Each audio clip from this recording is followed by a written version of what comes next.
우리가 신자잖아요. 젊은이들에게 어떻게 대하면 좋을까? 이러한 제목으로 은혜를 좀 나누겠습니다. 지난 4월 8일자 중앙일보를 보게 되면요, 이런 헤드라인이 실렸습니다. 헤드라인이 바로 칼퇴하는 막내, 칼퇴는 칼퇴근이에요. 칼퇴하는 막내, 직장인 세대 차이, 윗세대가 더 많이 느껴. 이런 기사가 실렸습니다. 제가 그 기사의 내용들을 조금 읽어드릴게요. 대기업과 중견기업 직장인 10명 중 6명이 세대 차이를 느끼고 있는 것으로 나타났다. 윗세대로 갈수록 세대 차이 체감도는 높아졌다. 직장 내 세대 차이의 표면적 원인은 가족주의와 책임감을 강조하는 기존 문화와 효율을 중요시하는 새로운 문화 사이의 충돌인 것으로 드러났다. 대한상공회의소는 8일 30개 대기업, 중견기업 직장인 약 1만 3천 명에 대한 실태 조사를 기초로 세대별 심층 면접을 거쳐 작성된 한국 기업의 세대 갈등과 기업 문화 종합 진단 보고서를 발표했다. 조사 결과 직장인 63.9%가 세대 차이를 느끼고 있다라고 답을 했다. 20대, 30대의 체감도는 각각 52.9%, 62.7%인 반면에 40대, 50대는 각각 69.4%, 67.3%로 집계됐다. 윗세대일수록 세대 차이를 크게 느끼고 있었다. 갈등을 야기하는 상황 중 야근에 대해서, 야간 근무 있죠? 40대, 50대는 각각 35.5%, 42.8%가 성과를 위해 야근은 어쩔 수 없다라고 답을 했다. 반면 20대, 30대는 각각 26.9%, 27.2%만 이것에 동의했다. 그러니까 젊은이들은 야근 안 하려고 한다는 거예요. 그러니까 30, 40대, 20, 30대랑 40, 50대만 비교하더라도 이 갈등이 있다는 것이죠. 휴식에 대해서도 세대 간 인식 차이가 드러났다. 40, 50대는 휴식은 상견례와 같아서 재미는 없지만 소통 위에 필요한 계륵이라고 평가를 했어요. 계륵이 뭔지 알죠, 여러분? 계륵. 20, 30대는 의전의 연속인 휴식으로 어떻게 소통이 되겠느냐라면서 그냥 이런 소통은 일과 시간에 하면 충분하다. 그러니까 휴식 필요 없다. 이렇게 대답을 했다라고 그래요. 대한상공회의소는 의무 중심으로 생각하는 윗세대는 맡겨진 일을 우선하는 반면에 권리 중심으로 생각하는 아랫세대는 근로계약서상 근무 시간을 굉장히 중요시 여긴다라고 분석을 했어요.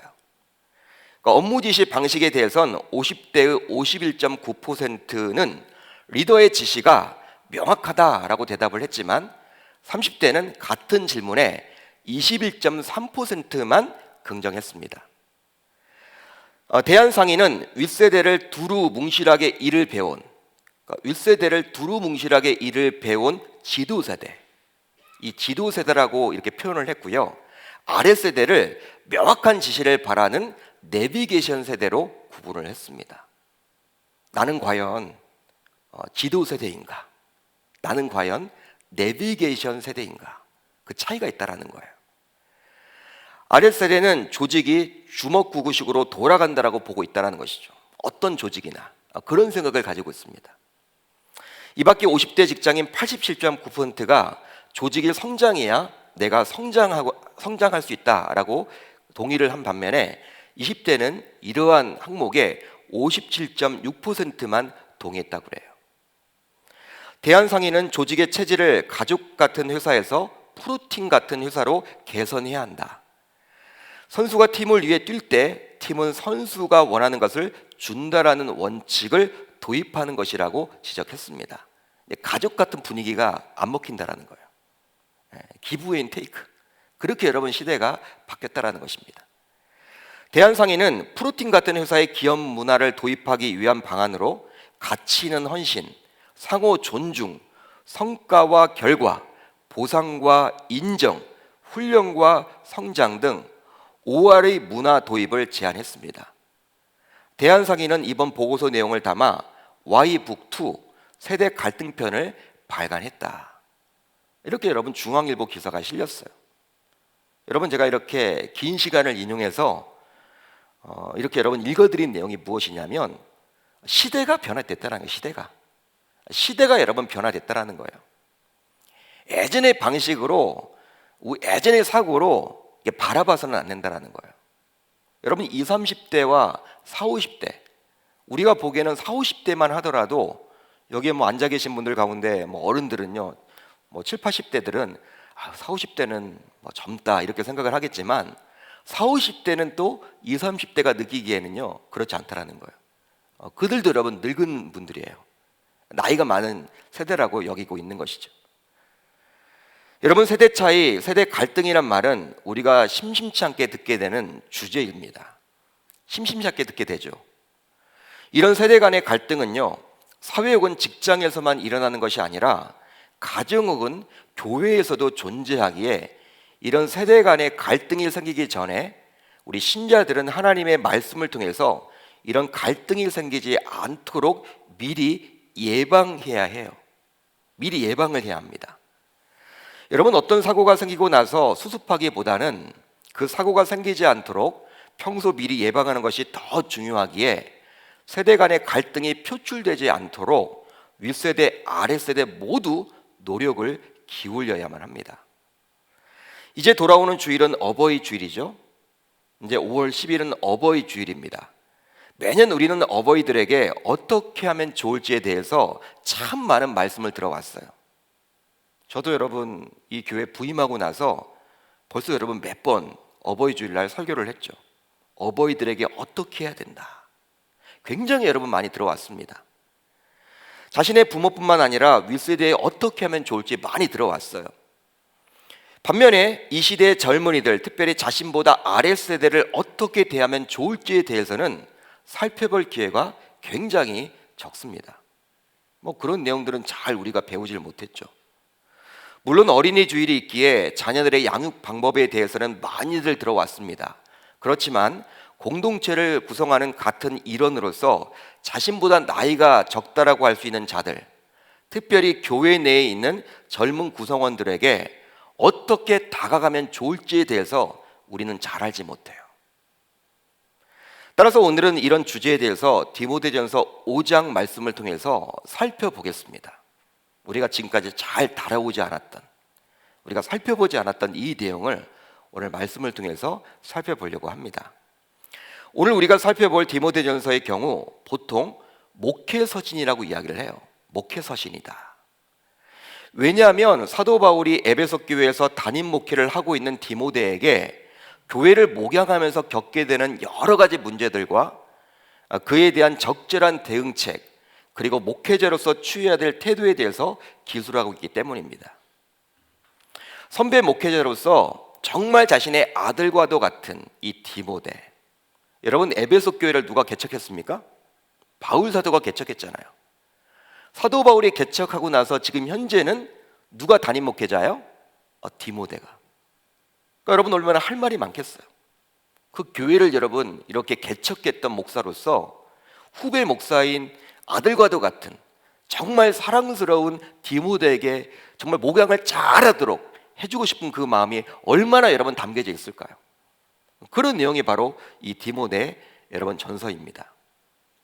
특별히 디모데전서 5장은 목회자 신분인 디모데가 신분과 연령이 다른 사람들을 어떻게 대하면 좋을지에 대해서 이야기를 해주고 있습니다.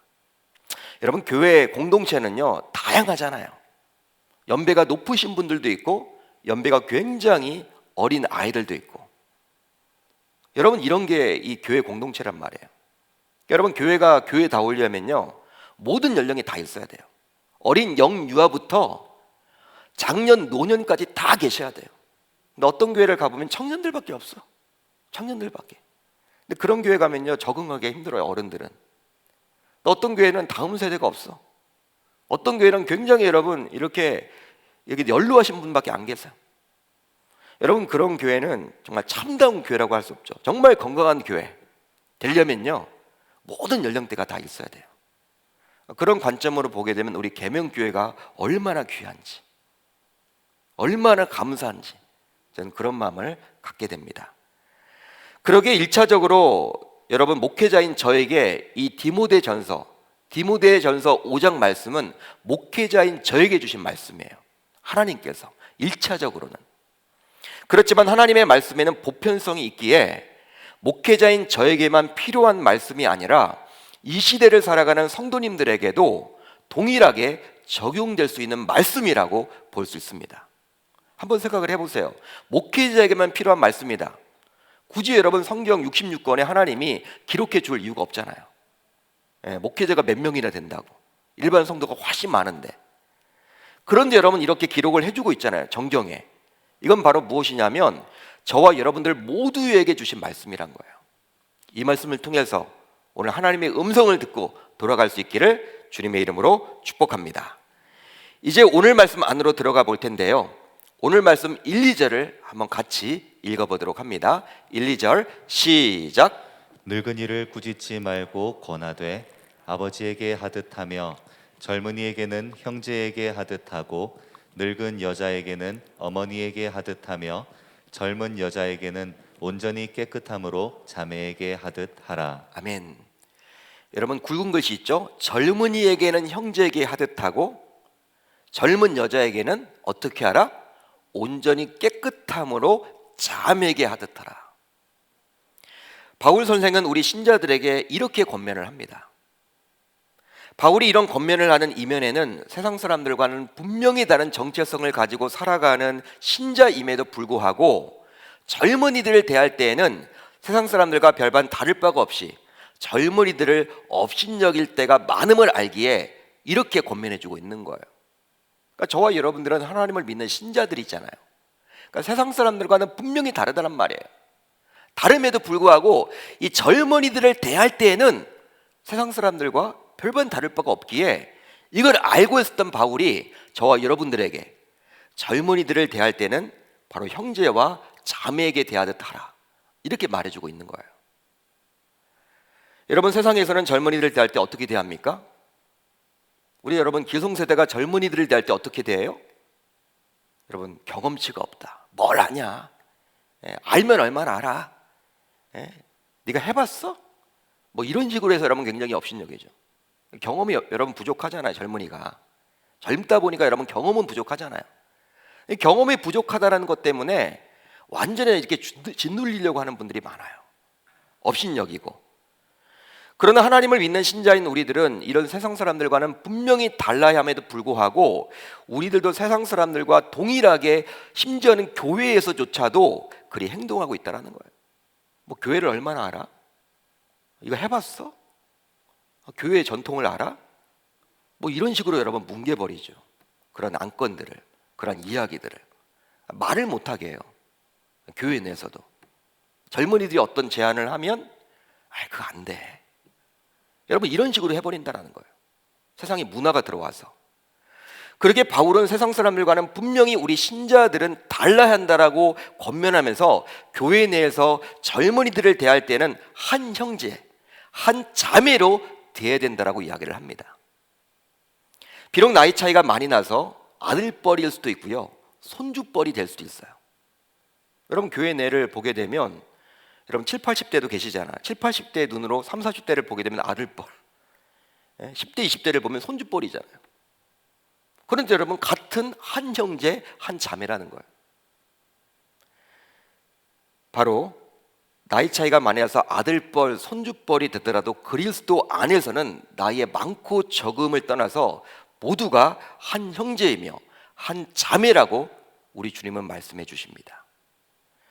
왜냐하면 우리들은 아빠, 아버지인 성부 하나님의 동일한 자녀들이기 때문입니다.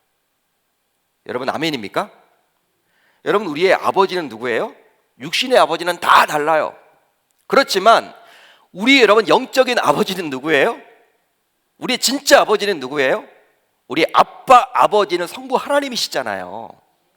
그렇기 때문에 여러분 그분의 아들, 딸들 아닙니까? 우리가 그분의 자녀들이잖아요. 그렇기 때문에 여기 계신 모두들은요 한 형제 한 자매라는 거예요. 우리가 여러분 형제 자매라는 거예요. 형제지간이고 자매지간이고 남매지간이라는 거예요. 그러기에 형제지간 자매지간, 남매지간이라고 감히 말할 수 있는 것입니다.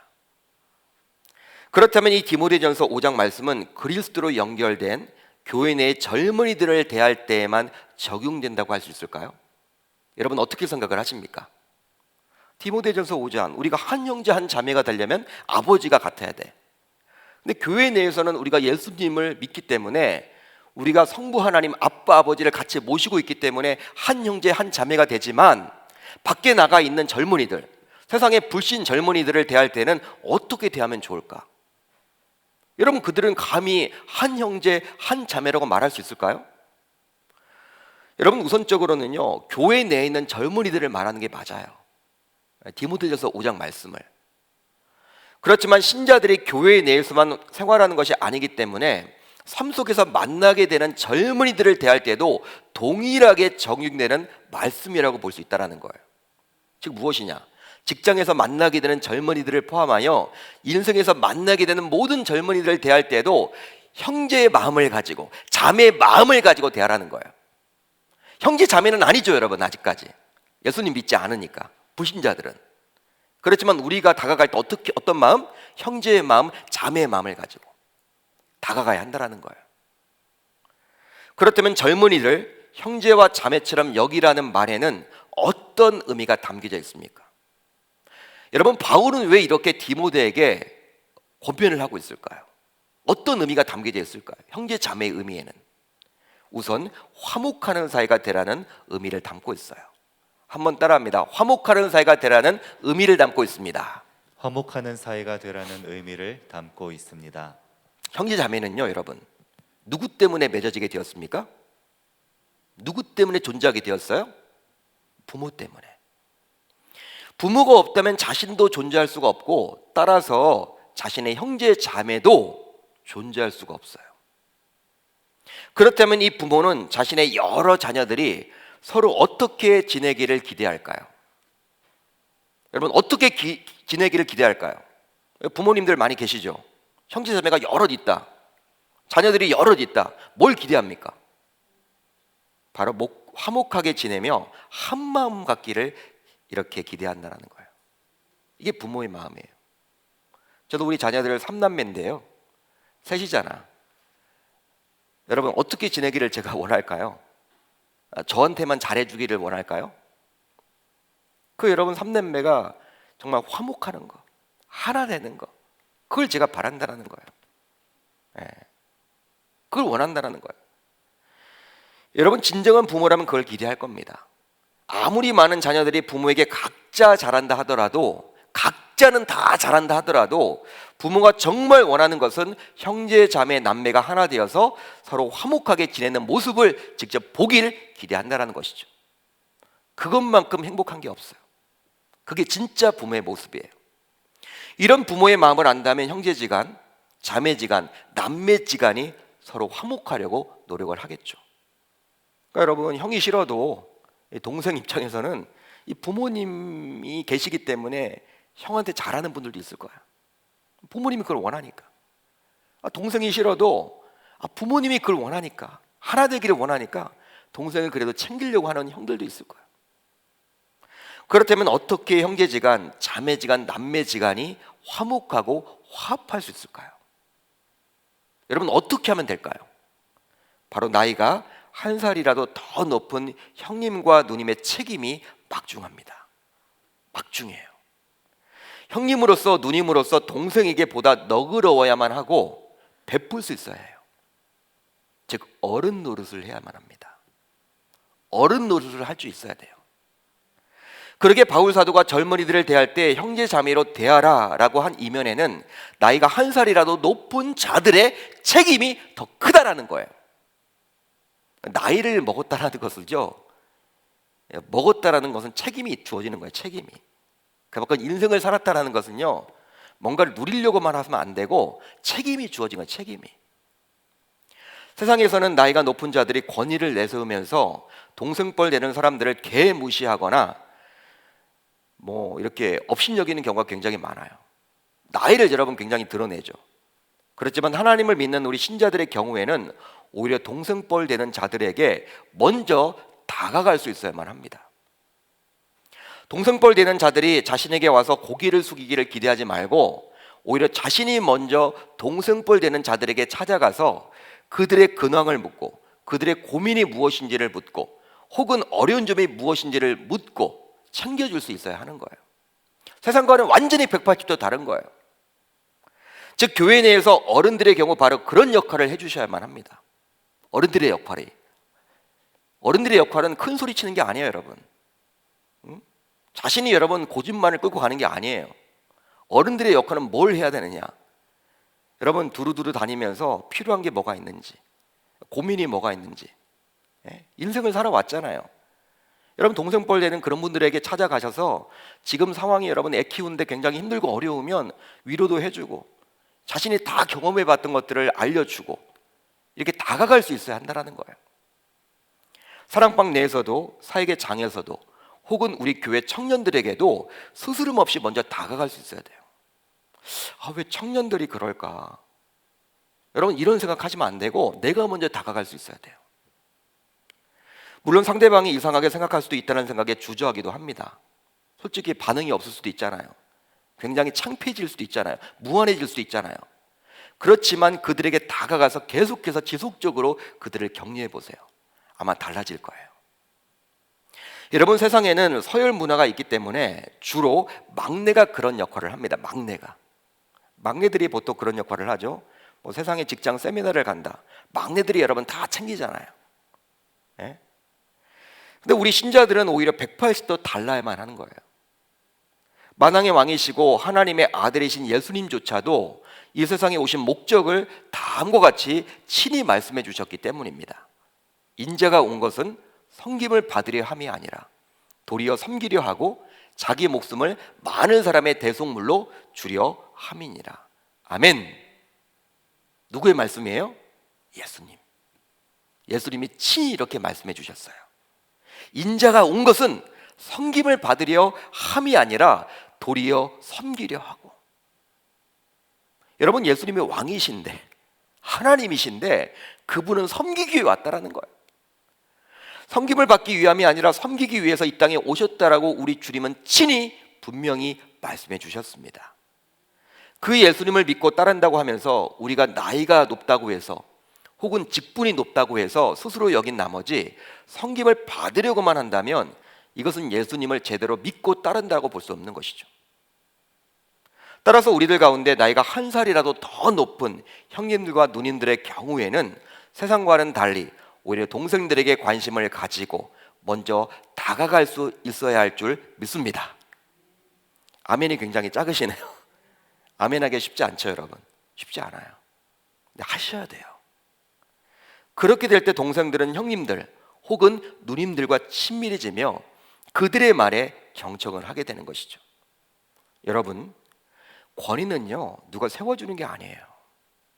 권위는 누가 세워주는 것이 아니라 자신이 어떻게 하느냐에 따라서 세워지게 되어 있습니다.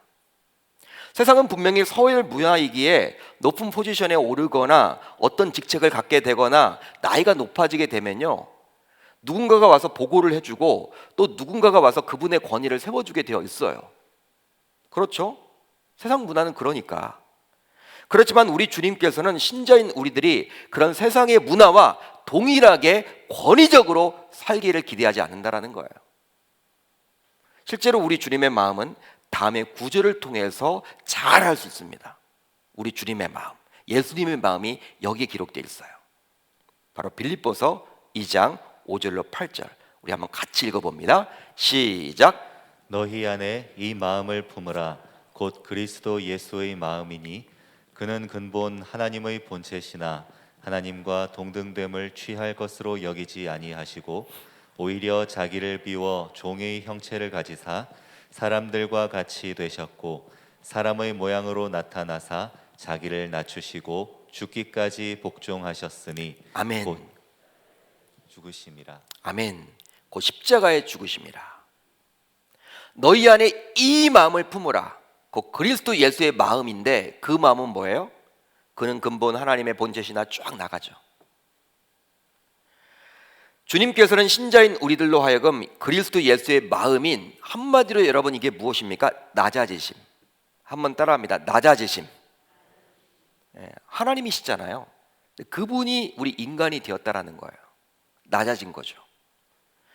하나님이신 예수님께서 하늘 보좌를 버리시고 이 땅에 내려오셔서 친히 성육신 하심으로 인간이 되셨듯이 우리들도 그리 살아가야 할 줄 믿습니다. 그러기에 성도는 이런 예수님의 마음을 가지고 살아가므로 젊은이들을 형제요, 자매요, 남매로 여겨서 성도 간에 화목하게 지내야 될 책임을 가지고 있음을 저와 여러분들은 이 시간 깨닫게 되는 것이죠. 이걸 여러분 붙잡고 나아가야 되는 거예요. 다음으로 라이벌 의식을 갖지 말아야만 합니다. 한번 따라합니다. 라이벌 의식을 갖지 말아야만 합니다. 갖지 말아야만 합니다.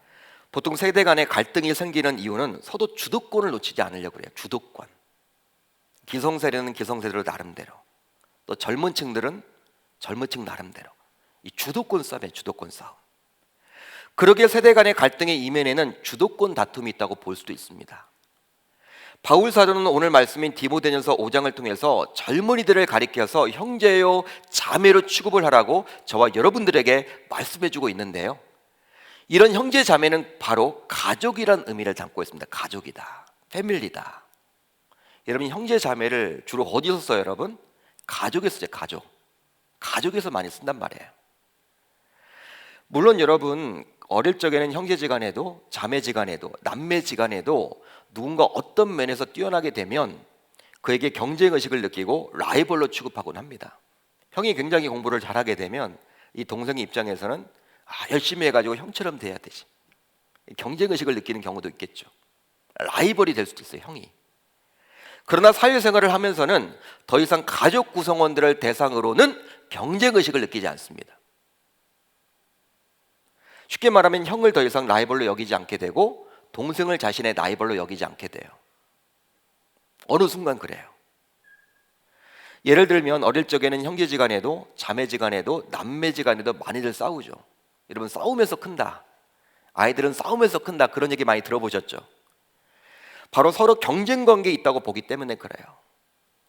물론 동기간에도 나이 차이가 많이 나게 되면 형님과 누님이 동생을 잘 돌보겠지만요, 그렇지 않은 경우에는 대부분 싸웁니다. 여기에 계신 우리 장년들도 아마 형 동생을 한번 떠올려 보세요. 많이들 싸웠을 거예요, 어릴 적에. 부끄럽게도 저도 어릴 적에는 바로 아랫동생과 많이 싸웠어요. 삼형제였거든요. 제가 장남이고 둘째가 저와 2살 차이, 그리고 막내가 6살 차이 났어요. 근데 막내는요, 저랑 6살 차이가 나니까 별로 안 싸운 것 같아. 근데 둘째랑은 정말 많이 싸운 것 같아. 부끄럽게도. 근데 목회자가 돼 있습니다, 여러분. 부모님께서 동생을 더 챙기게 되면 형으로서 그것이 서운해서 싸우곤 했습니다. 그래, 동생도 역시 마찬가지였겠죠. 동생은 저보다 덩치가 컸거든요. 지지 않으려고 했고. 그런데 군대를 다녀오고 나서는 이젠 더 이상 싸우지 않게 되었어요. 군대를 다녀오니까요, 이제 여러분, 왜 내가 싸웠지 지금까지? 이런 생각이 드는 거예요. 철이 든 거죠, 철이. 바로 경쟁의식 자체를 더 이상 동생에게서 느끼지 않게 되었기 때문이에요. 역시 동생도 마찬가지입니다. 마찬가지로 바울이 지금 젊은이들을 대할 때 이런 형제 자매로 여기라는 말에는 이렇듯이 서로에 대해서 라이벌로 여기지 말라는 의미가 굉장히 강해요. 즉, 경쟁의식을 서로 갖지 말라는 것이죠. 바로 세상에서는 젊은이들을 바라보면서 나를 위협하는 잠재적인 존재로 취급을 하기에 경쟁의식을 느끼며 라이벌로 여겨서 갈등을 하게 되지만요, 우리 기독신자들은 분명히 그들과 달라야 한다라는 거예요. 여러분, 세상은 정말 적자생존이요, 약육강식의 원리가 통하는 정글과도 같습니다. 여러분, 적자생존입니다. 적지 않으면 죽는 거예요. 세상은. 노트 필기를 잘 하시길 바랍니다. 상대를 무너뜨려야지만 내가 높이 올라가기에 직장에 들어가 동기들이 어느 순간 원수가 되기도 해요. 그렇죠? 여러분, 직장 동기들이 굉장히 여러분 처음에는 좋은데 이제 과장에 진급할 때는 누구는 또 떨어져. 차장에 진급할 때는 또 누구는 떨어져. 누구를 여러분 밟고 높아가야 돼요. 올라가야 돼요. 그러니까 동기를 밟고 올라가는 거예요. 그게 세상의 문화예요. 너무 경쟁이 치열하다 보니 그렇게 합니다. 특별히 교회 안에서 이런 경쟁의식이 생기게 되면 어떻게 될까요, 여러분? 이것은 정말 교회 공동체를 어지럽히고 어렵게 만들기도 해요. 물론 경쟁의식이 아니라 서로를 인정하고 존중해주며 본받으면 좋겠지만 교인들 사이에서도 이것은 결코 쉽지 않은 것 같아요. 그러게 교인들 사이에서도 어느 교회나 라이벌들이 꼭 있습니다. 라이벌들. 경쟁의식을 느끼는 분들이 있어요. 그래서 이제 서로를 시기하고 질투하고 잘 인정하려고 하지 않아요. 잘 인정하려고 하지 않아요. 그러나 경쟁의식은요, 신앙적으로 서로에게 도움을 줄 것만 같으나 시기심을 일으켜 화복을 깨트리며 분쟁을 일으켜 협력을 못하게 하여 피차 망하게 하는 거예요. 도움이 안 된다라는 거예요. 그러게 교인들끼리의 경쟁의식은 절대로 금물이라 할 수 있습니다. 이제 우리 계명교회 성도님들은 서로를 바라보면서 또 나보다 젊고 유능한 성도님들을 보더라도 그분들에게서 경쟁의식과 라이벌의식을 느껴서는 결코 아니 될 줄 믿습니다. 쉽지 않을 거예요. 그러나 하셔야 돼요. 이제 마지막으로 범사에 협력하라는 의미입니다. 한번 따라합니다. 범사에 협력하라는 의미입니다. 범사에 협력하라는 의미입니다. 여러분, 교회는 커뮤니티, 공동체예요. 공동체는 여러분 뭘 떠올립니까? 어떤 단어를 떠올릴까요? 공동체 하면 뭐가 여러분 떠올라져요? 몸이죠, 몸. 한 몸. 우리 몸에서 중요하지 않는 부위가 없듯이 교회가 공동체이기에 그 공동체에 속한 성도들은 모두 중요하다고 볼 수 있어요.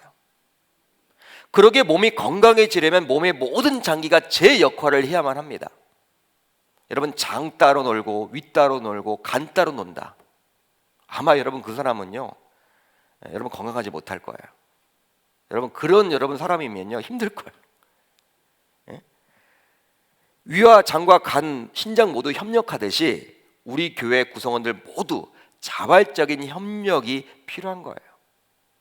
보통 교회가 개척교회 규모를 넘어서 어느 정도 성장하여 우리 계명교회와 같은 중형교회 사이즈가 되면요, 성도들 사이에서는 어떤 사역 혹은 어떤 선한 일을 할 때에도 소극적으로 대처를 하거나 구경꾼으로 전락하곤 합니다. 누구는 하겠지. 이렇게 많은데 뭐 교사가 필요하다고 이야기를 해도 누구는 하겠지. 여러분, 또 누군가는 일을 하기에 일은 진행이 돼요. 기다리면 돼. 지원 안 하면 돼. 자원 안 하면 돼. 또 누군가는 몇 주 후에는 하고 있더라고. 이런 것들이 계속 반복되는 것이죠. 여러분, 개척교회 같으면 본인들이 나서지 않게 되면 예배를 드릴 수도 없고 어떤 사역도 되지 않기 때문에 자원을 합니다. 근데 어느 정도 중형교회 정도 사이즈가 되면요, 자신이 굳이 나서지 않아도 누군가는 일을 하기에 그냥 구경꾼의 역할만 하려는 분들이 점점 많아지고 있어요.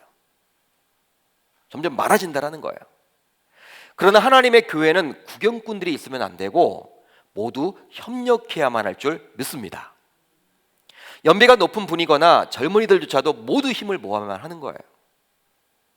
여러분, 세상의 어떤 조직단체 혹은 단체에도, 세상에 여러분 어떤 조직이나 단체에도 구경꾼의 역할을 하는 분들이 있습니까? 없습니까? 세상은 있죠, 여러분. 세상은 여러분 있어요. 구경꾼들이 다 있습니다. 하지만 교회는 달라야 돼요. 그러기에 바울은 젊은이를 대할 때 형제와 자매와 같다라고 이야기를 해주고 있는 거예요. 예를 들어보면 어떤 집에 불이 났다면 그 집의 구성원인 형제와 자매는 어떻게 할까요, 여러분? 불이 났다. 우리 집에 불이 났어. 어떻게 해요, 여러분? 막 도망갑니까? 도망가야 되겠죠. 목숨을 구하기 위해서는. 1차적으로 뭘 하게 돼요? 119에 연락을 하고 불 끄려고 여러분 노력을 하겠죠. 소화기가 어디 있냐 여러분 찾고 다니겠죠.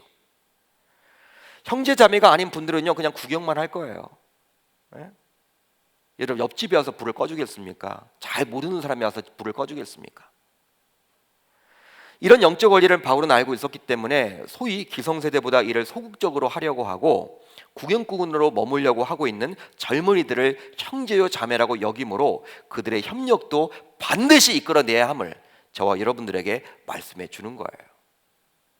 여러분, 일을 하는 것이 중요한 것이 아니라 일이 되도록 하는 것도 여러분 중요하겠지만 우리는 기다려야 돼요.